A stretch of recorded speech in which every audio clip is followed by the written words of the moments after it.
Malam hari ini kita mau kembali belajar melalui Lukas 10 ayat 1 sampai dengan 20. Ayat-ayat ini punya kemiripan dengan Matius 10 ya, tetapi berbeda. Ya, kita akan pelajari apa yang sama, apa yang berbeda. Silakan dibaca Lukas 10 ayat 1 sampai 20. Lukas 10 ayat 1 sampai 20. Kemudian daripada itu Tuhan menunjuk 70 murid yang lain, lalu mengutus mereka berdua-dua mendahulunya ke setiap kota dan tempat yang hendak dikunjunginya. Katanya kepada mereka, tuaian memang banyak, tetapi pekerja sedikit. Karena itu mintalah kepada Tuhan yang empunya tuaian, supaya ia mengirimkan pekerja-pekerja untuk tuaian itu. Pergilah, sesungguhnya aku mengutus kamu seperti anak domba ke tengah-tengah serigala. Janganlah membawa pundi-pundi atau bekal atau kasut, dan janganlah memberi salam kepada siapapun selama dalam perjalanan. Kalau kamu memasuki suatu rumah, katakanlah lebih dahulu, damai sejahtera bagi rumah ini. Dan jikalau di situ ada orang yang layak menerima damai sejahtera, maka salammu itu akan tinggal di atasnya. Tetapi jika tidak, salammu itu kembali kepadamu. Tinggallah dalam rumah itu, makanlah dan minumlah apa yang diberikan orang kepadamu, sebab seorang pekerja patut mendapat upahnya. Janganlah berpindah-pindah rumah. Dan jikalau kamu masuk ke dalam sebuah kota dan kamu diterima di situ, makanlah apa yang dihidangkan kepadamu. Dan sembuhkanlah orang-orang sakit yang ada di situ, dan katakanlah kepada mereka, kerajaan Allah sudah dekat padamu. Tetapi jikalau kamu masuk ke dalam sebuah kota dan kamu tidak diterima di situ, pergilah ke jalan-jalan raya kota itu dan serukanlah. Juga debu kutamu yang melekat pada kaki kami kebaskan di depanmu. Tetapi ketahuilah ini, kerajaan Allah sudah dekat. Aku berkata kepadamu, pada hari itu Sodom akan lebih ringan tanggungannya daripada kota itu.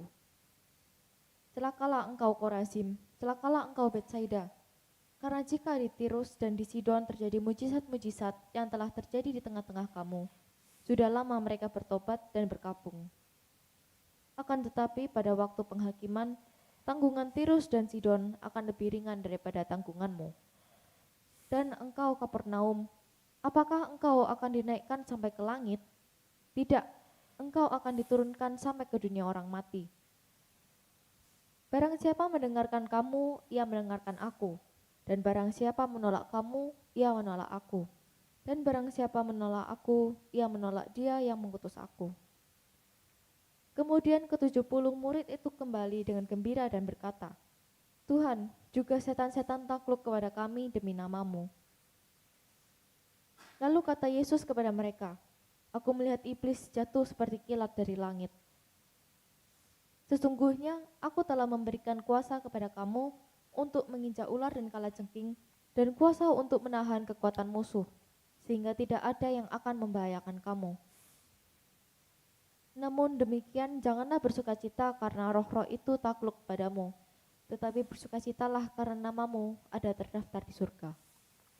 Baik Bapak Ibu, dari panjangnya bacaan ayat-ayat ini sebetulnya satu pesannya. Ya. Tema malam hari ini etika pelayanan. Jadi Tuhan sedang mengutus murid-muridnya bagaimana melayani. Bapak Ibu, sebelum berangkat ke Yerusalem, minggu lalu sudah dikisahkan bagaimana perbincangan Tuhan Yesus terhadap orang-orang yang mau mengikut Dia. Ya, bagaimana seseorang harus rela hidup sederhana jika ikut Yesus, rela kehilangan apapun, meninggalkan apapun. Bapak Ibu, sebelum perjalanan ke Yerusalem, Tuhan Yesus mengutus 70 murid. Ya, Bapak Ibu, 70 murid ini bisa jadi betul-betul 70 orang. Tetapi merupakan simbol juga sebetulnya. Tuhan Yesus mengutus 70 murid itu adalah simbol bangsa-bangsa. Ya, kalau kita baca di Kejadian 10, Kejadian pasal 10 ayat 1 sampai bawah, itu Anda akan melihat jumlah bangsa-bangsa, ada 70. Keturunan Sem, Ham, Yafet itu akan ada 70 bangsa. Ya, jadi sebetulnya 70 murid itu simbol bangsa-bangsa. Bedakan dengan Yesus mengutus 12 murid, itu simbol suku-suku Israel, itu di Matius 10. Jadi ini adalah dua kisah yang berbeda. Di Matius 10 Tuhan Yesus mengutus 12 murid, di Lukas 10 ini Tuhan Yesus mengutus 70 murid. Yang pertama 12 murid simbol suku-suku Israel, 70 murid simbol bangsa-bangsa. Ya. Bapak Ibu harus diingat. Ya, harus diingat. Kita sudah pernah belajar Biblika ya. Injil Lukas adalah Injil untuk bangsa-bangsa. Ini berarti sejak saat itu bangsa-bangsa lain menjadi perhatian gerakan Yesus. Bahkan sebelum amanat agung. Bisa dipahami Bapak Ibu? Awal mula Yesus hadir memang untuk 12 suku. Tetapi dalam perjalanan Tuhan Yesus sudah melihat gelagat bangsa ini sudah menolak. Itu sebabnya Yesus mengutus 70 murid untuk mempersiapkan jalan baginya untuk pengabaran Injil kepada bangsa-bangsa. Sebelum amanat agung. Nanti amanat agung itu adalah puncaknya. Puncak sudah. Bangsa ini sudah, bangsa Israel maksudnya, bangsa ini sudah mengabaikan aku. Pergi jadikan segala bangsa murid. Gitu ya. Itu puncak. Ya. Tapi Tuhan Yesus sebelum amanat agung dinyatakan gitu ya, Tuhan Yesus sudah punya prediksi sebetulnya bahwa bangsa-bangsa perlu dijangkau karena bangsa Israel sendiri sudah tidak respect. Gitu ya. Bapak Ibu perlu tahu, Galilea saat itu adalah wilayah bangsa-bangsa. Ingat ya, ini masih persiapan ke Yerusalem, belum sampai Yerusalem. Jadi Tuhan Yesus menyuruh 70 murid untuk mengabarkan kerajaan Allah di sekitar Galilea. Ya, bisa jadi mungkin ya paling jauh Samaria gitu ya. Jadi di sekitar itulah 70 murid memberitakan kebenaran, memberitakan Injil. Tuhan Yesus menyuruh berdua-dua mendahuluinya ke setiap kota dan tempat yang hendak dikunjunginya. Jadi pada saat Yesus hendak mengunjungi Yerusalem Bapak Ibu, Yesus juga akan mengunjungi kota-kota yang akan dilaluinya, mengunjungi tempat-tempat yang akan dilaluinya. Nah, sebelum ini dilalui Yesus, Tuhan menyuruh murid-muridnya berdua-dua ke kota-kota itu. Ya. Kelihatannya ini cara Yesus melakukan pendekatan awal. Murid-murid membuka jalan bagi karya Yesus. Sehingga kelak dalam perjalanan ke Yerusalem sudah ada jejak-jejak pendengarnya. Bisa dipahami Bapak Ibu? Jadi sebelum gurunya datang, muridnya dulu disuruh. Kira-kira mana yang terima? Kira-kira di kota apa? Siapa yang menerima? Kira-kira di kota mana? Berapa orang yang terima? Jadi pada saat Yesus dalam perjalanan ke Yerusalem, lewat kota itu sudah ada pendengarnya, sudah ada akomodasinya, sudah ada orang yang terbuka menerima Yesus dan para rasul yang dalam perjalanan. Bapak Ibu zaman dulu kan tidak seperti sekarang ada hotel. Jadi pada saat Yesus mau ke Yerusalem, Yesus akan sambil menginjil, mengunjungi orang-orang yang pernah dikunjungi oleh murid-muridnya. Gitu ya. Jadi ini cara Yesus untuk mempersiapkan penginjilan. Jadi Yesus tidak ngomong di pasar, ngomong di hadapan orang yang tidak kenal dia, gitu maksudnya. Dia berkunjung di kota A. Ternyata bapak ini sudah mengenal ajaran Yesus melalui murid-murid dan dia terima, maka Yesus akan menginap di sana, akan bermalam di sana, akan khotbah di situ.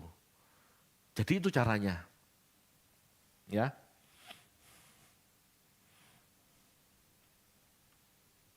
Bapak Ibu, Tuhan mengutus 70 murid dan memberikan pesan. Katanya kepada mereka, tuaian memang banyak, tetapi pekerja sedikit. Karena itu, mintalah kepada Tuan yang empunya tuaian, supaya ia mengirimkan pekerja-pekerja untuk tuaian itu. Pergilah, sesungguhnya aku mengutus kamu seperti anak domba ke tengah-tengah serigala. Tuhan mengingatkan Bapak Ibu bahwa jumlah murid sebagai utusan itu belum banyak. Masih perlu banyak tambahan. Jadi Tuhan terbuka bagi adanya pengikut baru untuk dimuridkan dan diutus. Bapak Ibu, orang Yahudi, Bapak Ibu, sejak dulu sebetulnya pemilihan Israel adalah untuk menjadi utusan. Tetapi banyak yang tidak mau bergerak. Ya, kita baca yuk, Yesaya 6 ayat 8. Sebetulnya sikap hati Israel harusnya seperti ini, tetapi kenyataannya tidak. Yesaya 6 ayat 8. Yesaya 6 ayat 8. Lalu aku mendengar suara Tuhan berkata, siapakah yang akan kuutus dan siapakah yang mau pergi untuk aku? Maka sahutku, ini aku, utuslah aku. Ya. Jadi sejak awal Bapak Ibu, Tuhan tuh ingin Israel itu berangkat menjadi imamat yang rajani, menjadi kesaksian bangsa-bangsa, memberitakan Allah yang benar itu bagaimana dan seperti apa. Tapi orang Israel tidak gerak. Tidak bergerak. Bahkan tempat ibadahnya, bait Allah, halaman, di mana halaman itu sebetulnya peruntukannya untuk bangsa-bangsa asing datang berdoa, dijadikan tempat jualan merpati, jualan kambing, tukar menukar mata uang. Disitulah Tuhan marah kan. Gitu. Jadi bangsa ini memang tidak mau bergerak. Kemarahan Tuhan kepada Israel karena tidak mau bergerak. Bangsa ini tegar tengkuk, disuruh gak bergerak, disuruh tuh ngeyel gitu loh ya, tidak bergerak. Bapak Ibu, Tuhan ingin murid-murid bertambah banyak, yang berarti semakin banyak yang selamat, ya. Tuhan ingin murid-murid bertambah banyak, yang berarti semakin banyak yang selamat. Keselamatan Bapak Ibu dilakukan dengan cara pemuritan. Keselamatan tidak bisa terjadi tiba-tiba. Bahkan dengan penebusan Yesus pun, kalau seseorang yang ditebus tidak mengerti bagaimana dia harus hidup, gak akan selamat. Bagaimana mau selamat? Yang terpenting itu pemuritan. Dengan pemuritan, dengan dimuridkan orang mengerti bagaimana harus hidup di hadapan Tuhan. Sehingga darah Yesus itu berarti. Darah Yesus sudah ada artinya kalau kita hidup terus dalam dosa kan. Hanya dengan cara meninggalkan dosa, darah Yesus itu berarti.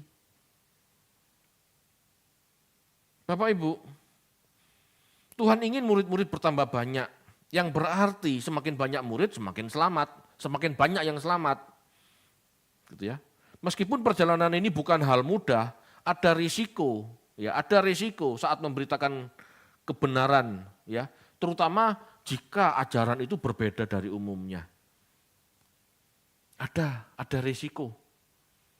Tetapi itu harus dilalui, harus dijalani supaya ada yang mau menjadi murid, supaya ada yang siap menjadi murid, supaya ada yang siap diselamatkan.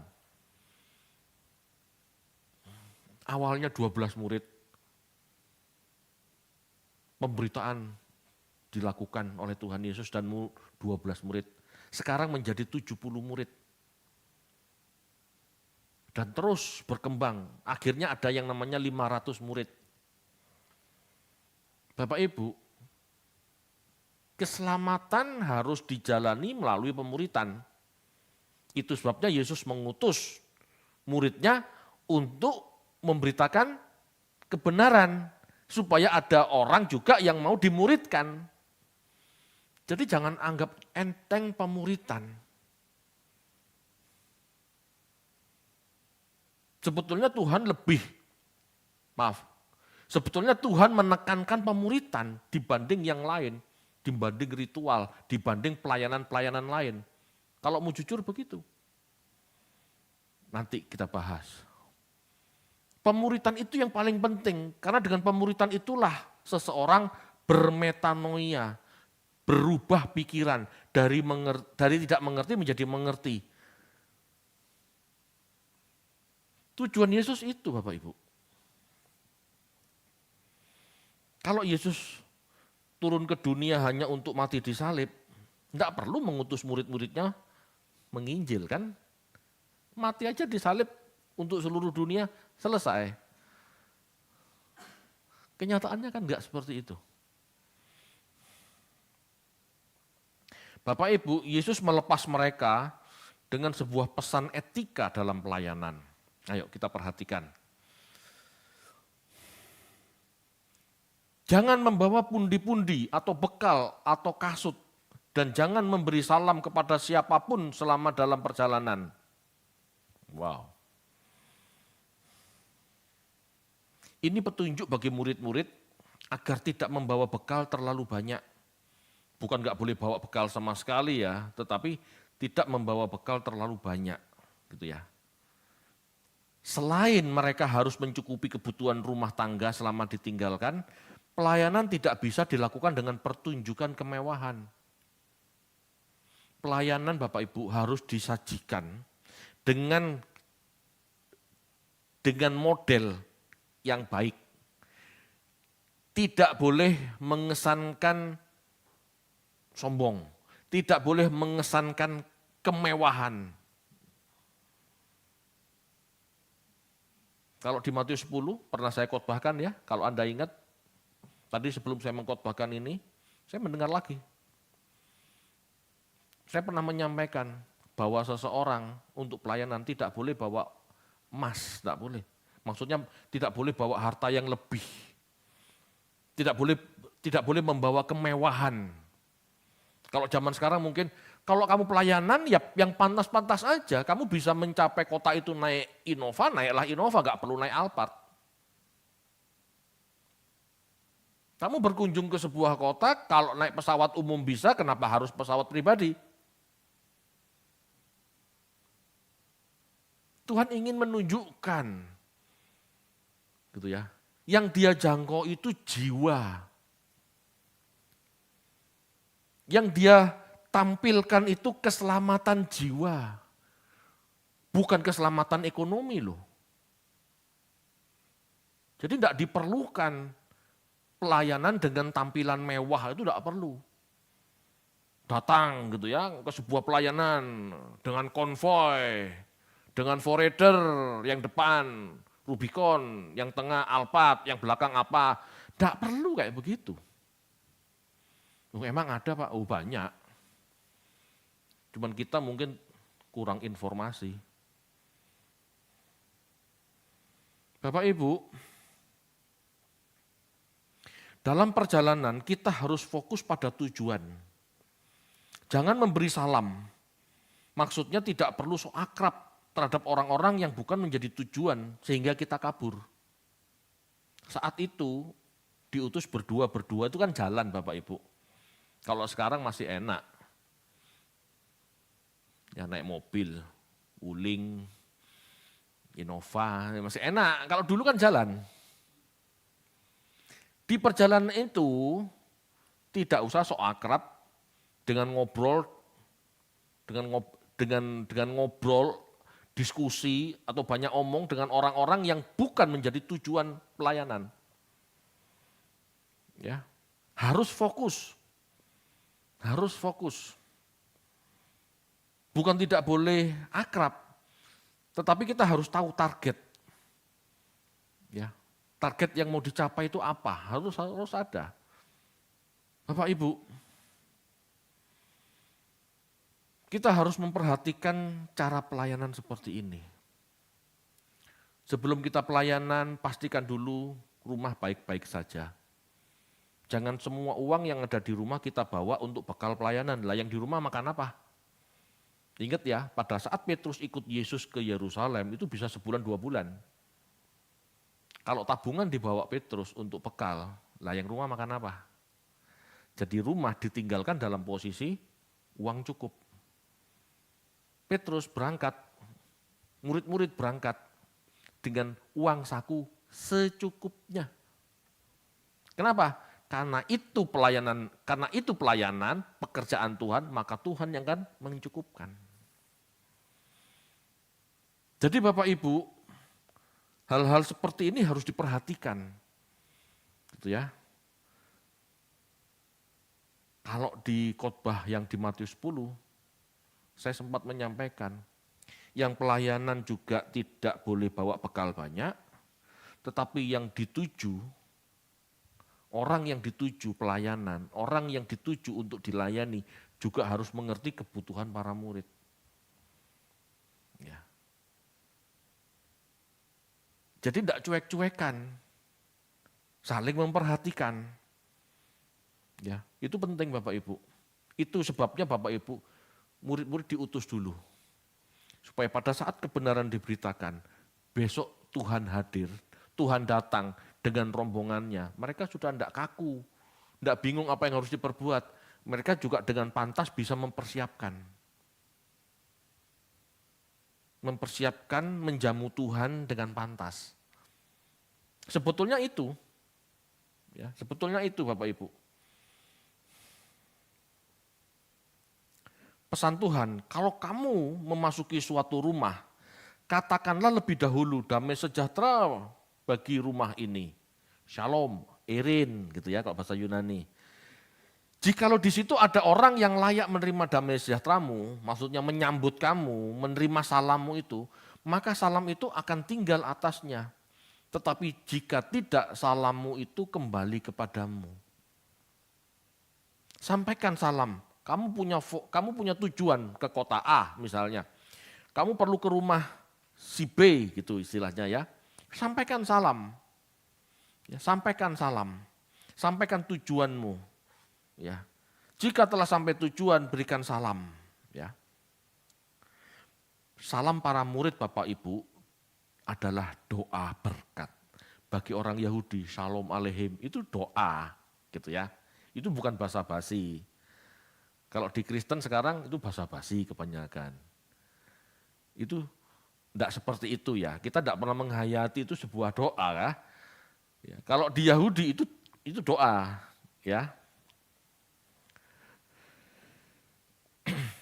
Bapak Ibu,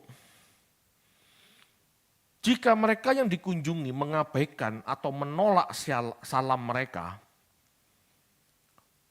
cuek, tidak menerima perkenalan mereka, para murid bebas melanjutkan perjalanan tanpa perlu merasa bersalah. Tidak ada kewajiban sosial atau rohani. Sekali lagi Bapak Ibu, Tuhan Yesus tidak pernah memaksakan ajarannya loh. Jadi pada saat kita ke suatu tempat melayani, pemberitaan kebenaran, SK diberitakan, mereka semua kok kaku ya, kok susah tambah jadi Kristen, kok enggak enak, iki rasanya enggak bener. Paham maksudnya? Lalu kita kesannya dicuekin, atau bahkan mungkin enggak diundang lagi, enggak ada masalah. Jangan merasa, loh sana kok enggak ngundang ya, kok kelihatannya kita enggak berhasil ya pelayan di tempat itu. Bukan enggak berhasil, mereka kan punya kehendak bebas mau menerima ajaran atau menolak. Betul ya? Kadang-kadang kita ini bingung, kok pemberitaanku enggak diterima. Sebetulnya enggak perlu bingung karena mereka punya kehendak bebas menerima atau menolak. Dan bagi Tuhan mereka menolak, enggak ada masalah. Dikatakan kalau kamu datang ke sebuah tempat ditolak, salammu ditolak, kebaskan debu.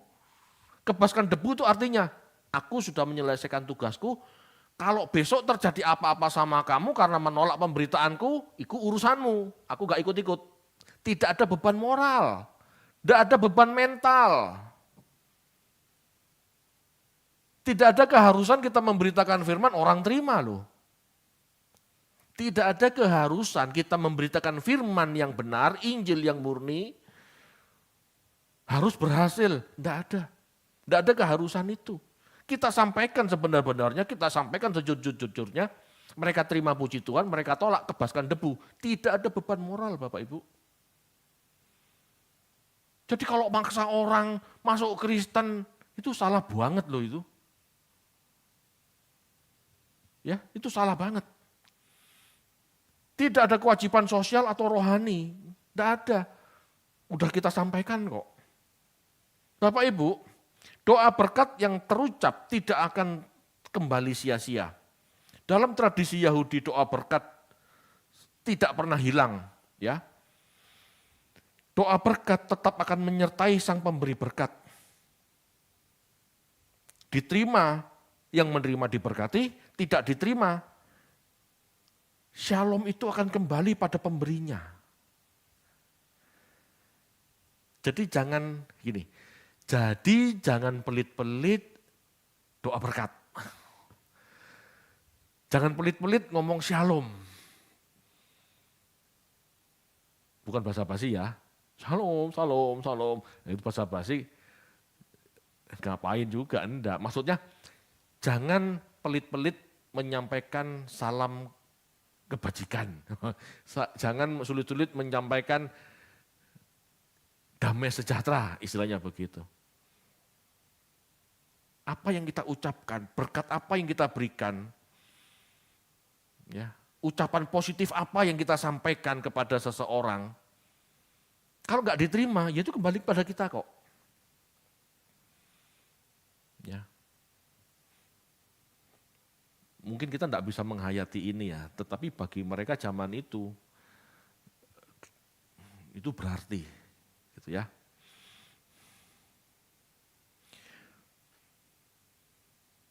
Jika doa berkat itu disambut baik, ya, jika doa itu disambut baik, jika perkenalan kita disambut baik, tinggallah dalam rumah itu, makan dan minumlah apa yang diberikan kepadamu.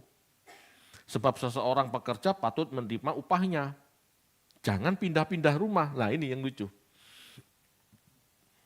Ada kalimat jangan berpindah-pindah rumah. Bapak Ibu, Yesus tidak pernah memaksa orang untuk percaya atau menerima ajarannya. Tetapi jika orang yang kita berikan salam itu menerima, lalu kita mengajar dia juga terbuka, bagi mereka yang menerima utusan Tuhan akan menerima pelayanan rohani dari murid-murid. Pertama salam, ya, doa berkat, doa sederhana, gitu ya. Si pemilik rumah mendengar, oh baik, oh positif, oh aku suka, dan dia terbuka. Maka murid-murid sebagai utusan akan melayani dengan mengajar. Akan mengajar sampai mengerti.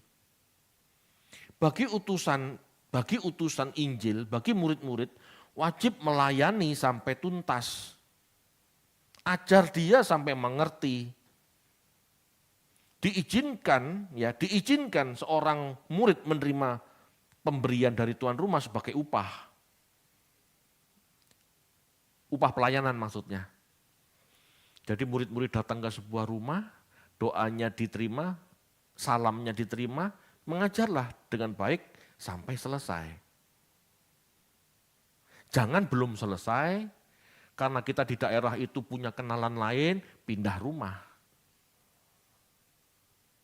Menyakitkan. Kok rasanya pernah kita alami? Enggak ya, itu terlalu remeh-temeh itu. Ngerti enggak maksudnya? Bingung ya? Jadi kalau pelayanan Bapak Ibu ke rumah A sampai tuntas. Layanilah rumah itu A sampai Z. Jangan karena kita punya kenalan yang lain, mungkin lebih kaya, mungkin lebih baik, kita pindah rumah.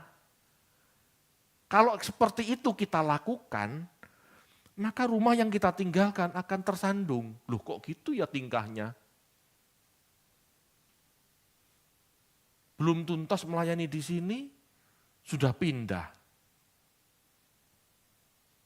Apa makananku yang kuberikan kurang layak? Apa persembahan yang kuberikan kurang pantas? Bisa jadi orang yang kita layani yang pertama itu berpikir seperti itu loh. Jadi jangan pindah-pindah. Layani tuntas dulu. Selesai, pamit, pergi, ya silahkan mau ke tempat lain. Tapi jangan pindah-pindah rumah hanya karena kamu punya kenalan baru. Maksudnya gini loh, jangan menyandungi. Jangan sampai orang tersandung. Jangan sampai orang yang kita layani pertama kali tersandung. Gara-gara kita menemukan rumah yang lebih baik. Yang lebih enjoy, yang lebih welcome. Ini sebetulnya pesan penting loh buat pendeta-pendeta zaman sekarang. Oh di sinode itu ya cuman begitu-begitu aja. Masuk sinodeku. Wah, pindah sinode. Ikut aku aja, nanti gajimu tak gajikan 2. Ikut sinodeku aja. Nanti kamu dapat loh buah sulung berpuluhan, kamu dapat tidak cuman gaji. Ada yang kayak gitu. Dan banyak pendeta pindah gara-gara itu. Jangan dipikir di perusahaan aja ada pembajakan karyawan gitu ya, hijack gitu ya. Enggak. Ada WL bagus, suaranya bagus, ikut aku aja. Nanti PK-nya tak double. Enggak pantas loh Bapak Ibu. Ini kan pesannya sebenarnya untuk itu. Ya.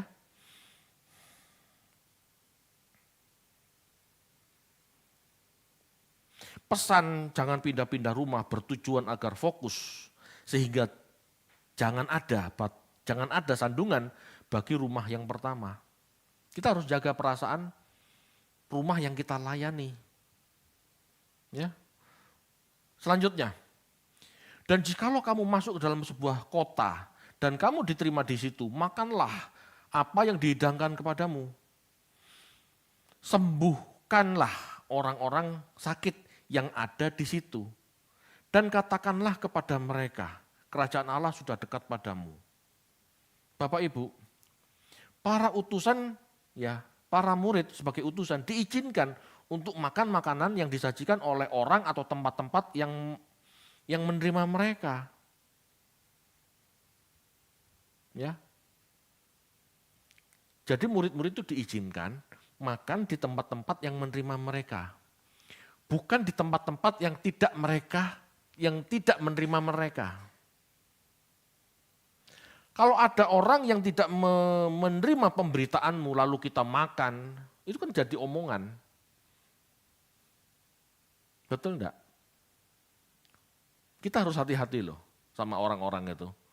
Kadang-kadang makan aja, padahal enggak sependapat dengan kita. Ya, kalau kita tahu persis orang itu tidak ada masalah dengan perbedaan teologi, oke. Tapi hati-hati. Jangan sampai orang tersandung gara-gara kita dicap geragas. Yalah, datang-datang cuma mau makan toh. Jangan sampai ada omongan. Ya. Jadi Yesus mengizinkan murid-murid untuk makan makanan yang disajikan oleh orang atau tempat-tempat yang menerima mereka. Yang menerima salammu, yang menerima pengajaranmu, makanlah di tempat itu. Ya, makanlah di tempat itu. Bapak Ibu, makan di tempat itu juga berarti terbuka dengan orang. Makan di tempat itu, makan di tempat orang yang menerima kita, ya, makan di tempat orang menerima kita, itu dia terbuka dan kita juga mau terbuka, gitu loh. Kita mau bersekutu istilahnya. Kita mau melebur. Ya. Dan ini juga sebetulnya Bapak Ibu harus dipahami oleh kita pada saat kita disajikan. Berusahalah makan apa yang disajikan. Kadang-kadang kita ini terlalu pilih-pilih sesuai selera kita. Ada orang di mana makanan yang disajikan itu tidak disentuh, orang itu tersinggung. Betul enggak? Ada. Itu sebabnya Bapak Ibu, kita belajar makan apa saja. Bukan untuk kita sukai, tetapi setidaknya kita menghormati mereka yang menyajikan. Ya. Bapak Ibu, tidak mudah memang menjadi seorang utusan. Karena kita harus menjaga hati mereka. Jangan sampai salah paham. Ya. Bapak Ibu, Yesus berkata, bagi kota-kota yang menolak pemberitaan murid-murid, Yesus menyuruh murid-murid untuk memberikan peringatan. Bukan kutuk loh ya. Bahwa penolakan mereka akan membawa konsekuensi penghukuman. Barang siapa mendengarkan kamu, ia mendengarkan aku. Dan barang siapa menolak kamu, ia menolak aku, menolak Tuhan Yesus. Dan barang siapa menolak Yesus, menolak aku, ia menolak dia yang mengutus aku. Menolak Yesus, menolak Bapa, Bapak Ibu. Halo? Jangan pernah menolak Yesus. Jika kita menolak Yesus, kita menolak dia yang mengutus Yesus. Bapak sendiri. Ya. Menolak pemberitaan murid Tuhan sama dengan menolak Tuhan. Ya. Menolak Tuhan sama dengan menolak Allah Bapa yang mengutus Yesus. Pak, berarti kan kita tidak boleh menolak pendeta. Bukan tidak boleh menolak pendeta. Kita boleh menolak pendeta yang tidak sesuai dengan ajaran Tuhan. Konsekuensinya kalimat itu begitu. Barang siapa menolak kamu, ia menolak aku. Ya, barang siapa menolak kamu, ia menolak aku. Barang siapa menolak aku, ia menolak yang mengutus aku. Masalahnya, tidak semua yang mengaku utusan Tuhan khotbah tentang Tuhan dengan benar. Yang disebut menolak murid, siapa yang menolak kamu, itu maksudnya murid. Siapa yang menolak kamu, menolak murid yang benar, itu menolak Tuhan. Tetapi masalahnya orang Kristen sekarang bingung. Karena terlalu banyak pendeta yang mengajarkan Yesus versi A, Yesus versi B, Yesus versi C. Kenapa? Karena mereka malas berpikir. Karena mereka tidak mau dimuridkan. Kalau mereka mau duduk diam dimuridkan, mereka akan tahu kok sebetulnya Yesus versi apa yang benar. Kita tidak salah menolak pendeta sesat. Dan kita harus menerima pendeta yang benar. Tidak salah menolak pendeta sesat. Tetapi jangan sampai kita menolak pendeta yang benar. Pendeta yang benar kita tolak, ya itu menolak Tuhan. Lalu pendeta sesat kita terima, ya kita terima setan berarti. Betul enggak? Itu loh mas, jadi masalah loh kalimat ini sebetulnya dampaknya kemana-mana. Jadi masalah jika orang Kristen tidak mengerti pemberitaan firman Tuhan yang benar. Seharusnya murid itu ngomong seperti apa? Itu yang seharusnya dia terima. Ya, murid harus bicara firman Tuhan yang murni. Itu seperti apa? Itu baru menerima Yesus. Kalau kita menerima firman Tuhan yang tidak murni, firman yang Injil yang murahan, kabar baik yang tidak benar, ya kita tidak menerima Tuhan loh. Itu sama dengan menolak Tuhan sebetulnya. Bisa jadi dia menerima setan, menerima iblis.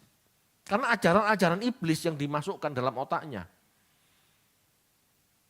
Menerima murid Tuhan berarti kita harus menerima dengan sungguh-sungguh, dengan mengerti, dengan pengertian bahwa yang disampaikan adalah kebenaran yang murni. Jangan sampai kebenaran yang murni kita tolak, ya kita sama dengan menolak Allah sendiri. Menolak Yesus, menolak Allah. Mari kita berpikir Bapak Ibu. Jangan takut berpikir, jangan malas berpikir. Kan Tuhan mengatakan, kasihlah Tuhan Allahmu dengan segenap hatimu, dengan segenap pikiranmu, dengan segenap jiwamu. Itu ngomong soal perangkat berpikir semua loh. Hati itu ya pikiran, hati itu bisa perasaan, pikiran logika, jiwa, pikiran, perasaan, kehendak. Itu di dalam harus dipakai. Perangkat itu harus dipakai. Kalau kita menerima Tuhan, menerima ajaran yang benar, itu kita menerima Tuhan. Menerima Tuhan Yesus berarti menerima Bapa yang mengutusnya. Jadi jangan sampai salah menerima pesan. Jangan sampai menerima murid. Jangan sampai salah mendengar pendeta. Itu maksudnya. Ya.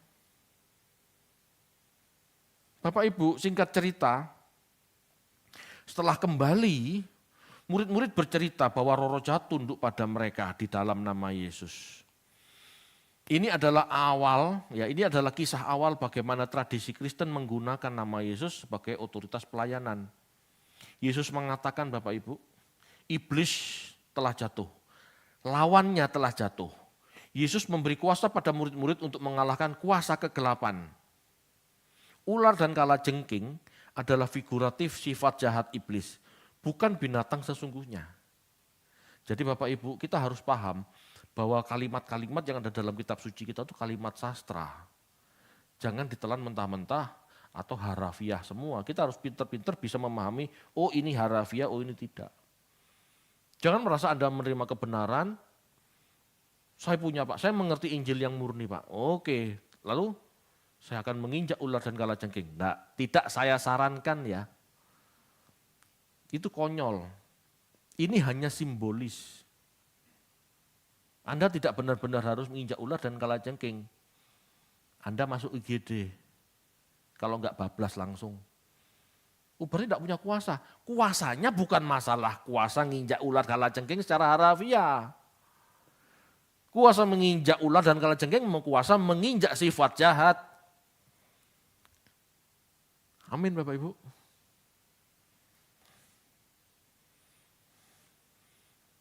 Kalau kita punya Tuhan Pak, kita tidak takut singa. Seperti Daniel Pak, masuk lubang singa.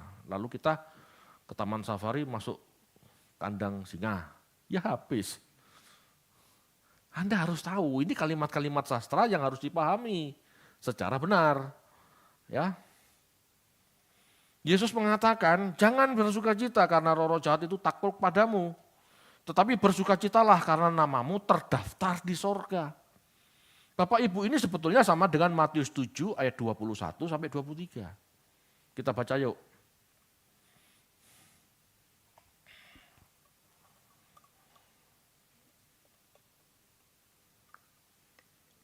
Matius 7 ayat 21 sampai 23.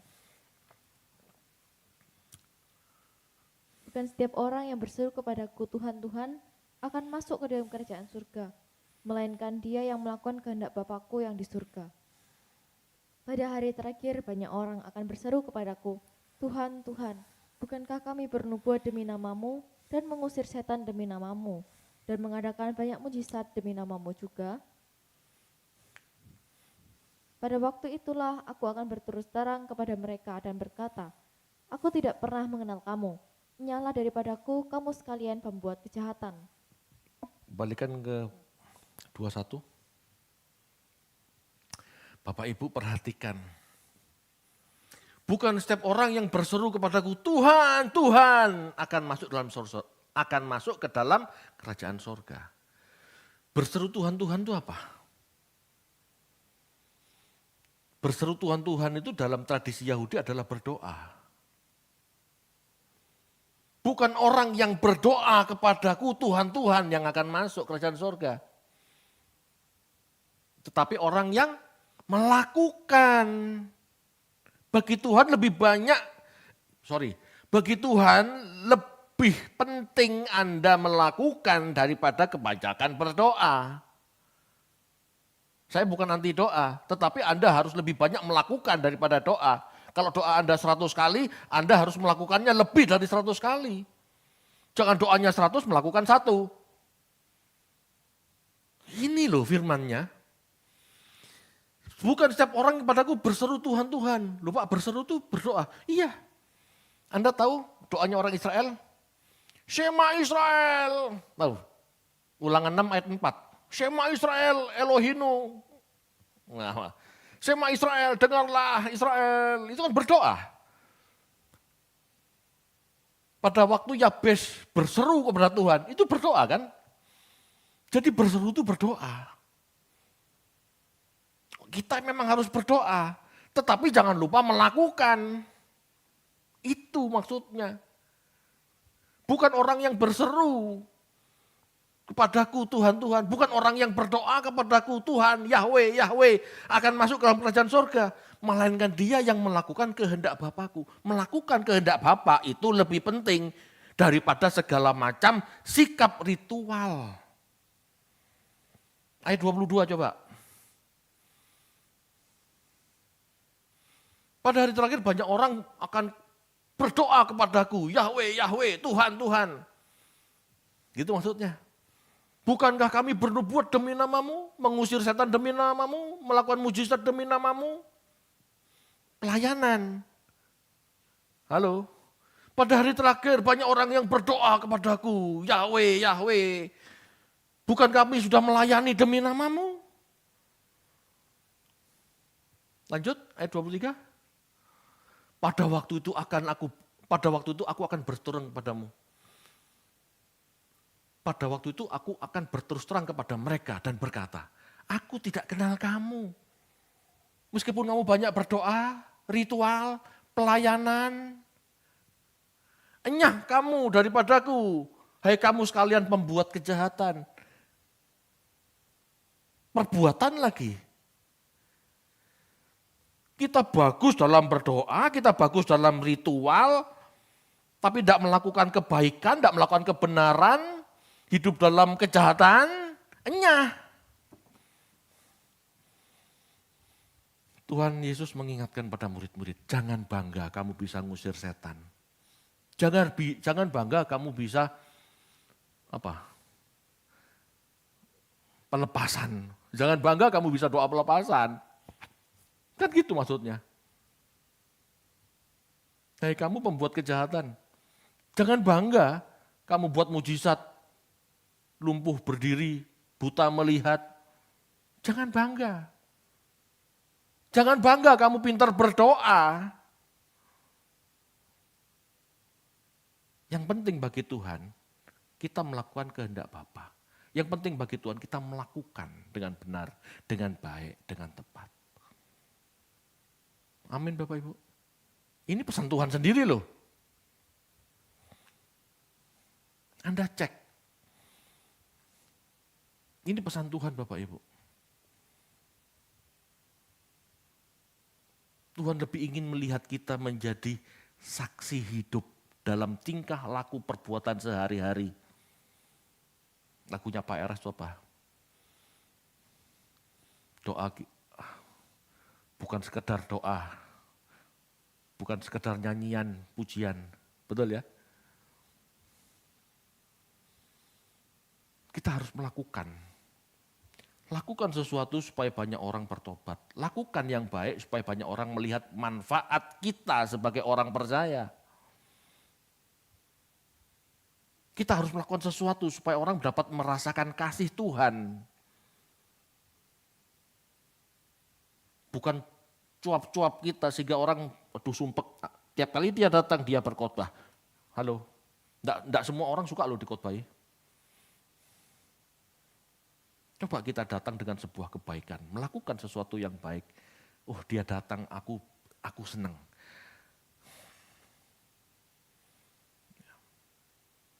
Beberapa hari yang lalu teman SMP saya datang. Orangnya agama Buddha. Dia lagi dalam masalah rumah tangga. Dia dicuekin sama istrinya, udah lama. Dia minta nasihat saya. Menurut kamu gimana bro?